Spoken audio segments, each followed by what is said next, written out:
My name is Diane Gamboa. I'm a Los Angeles-based visual artist, born and raised in Boyle Heights. In the 1970s, East LA was the mecca of music. People want to deny it or accept it. I mean, that's another story.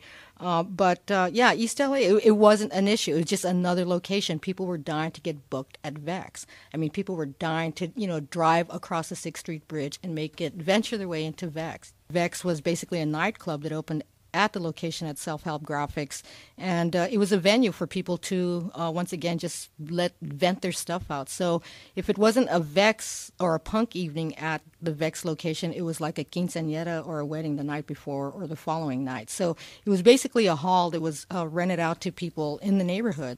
Everybody from like Black Flag, X, the local heroes, the Undertakers, the Bags, the Los Illegals, the Brat, of course, the Odd Squad.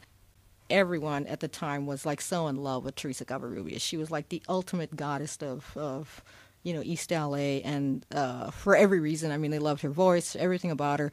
And so we're there listening to this music, and Teresa starts belting out this one song. And there's this one guy next to me. He decides to like pull out his gun and start shooting in the air when he just like came to like whatever his climax of excitement was for the band. And it was really funny because for a split moment, the gunshots went off. Everyone froze, which we kind of knew how to kind of handle that kind of situation. Froze, looked around, checked for any extra holes. When we realized we were okay, the band continued. He apologized, and Teresa was very flattered. It was really interesting, too, because the crowd, we say punk, and you think, the leather and the spikes and stuff like that, but you had everybody at these gigs. It was like people coming out of, their law offices, and they'd be arriving at these Vex gigs with a suit and tie, where you had the cholo down the block who would come in because he was just into this music, and you have, somebody's mother from up the block, making tamales, and their kids hanging out, and it was like this whole mix of people. And you had like, jocks from, the football team to, other kids trying to just like muscle each other up in front of the stage. It was just really a really fascinating and exciting time. What happened for me as far as starting to collect these images and document these images is I realized like the 70s was over, the beginning of the 80s was happening, and I could feel that this music scene was literally fizzling out before my very eyes.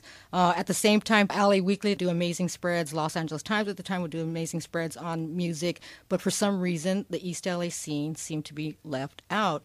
And what I found was that here I was recognizing this happening, and I really felt it was important as an artist to document this period. And that's when I did take funds that I'd make from working a job through Self-Help Graphics. So I was teaching kids by day and then basically using those funds to buy film and go hang out at night.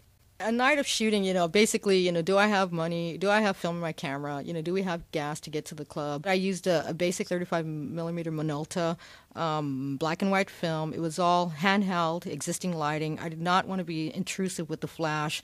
I was just part of this scene. I mean, I was there, as we look at these images, you see that I'm literally crawling all over the place. I'm on stage. I'm practically down these people's throats just to get these images. And a lot of it had to do with the fact that I was using maybe slow film. I basically had to get the shot. It got a little too rowdy as it was. You go ahead and put a flash in someone's face and, might end up missing the second band.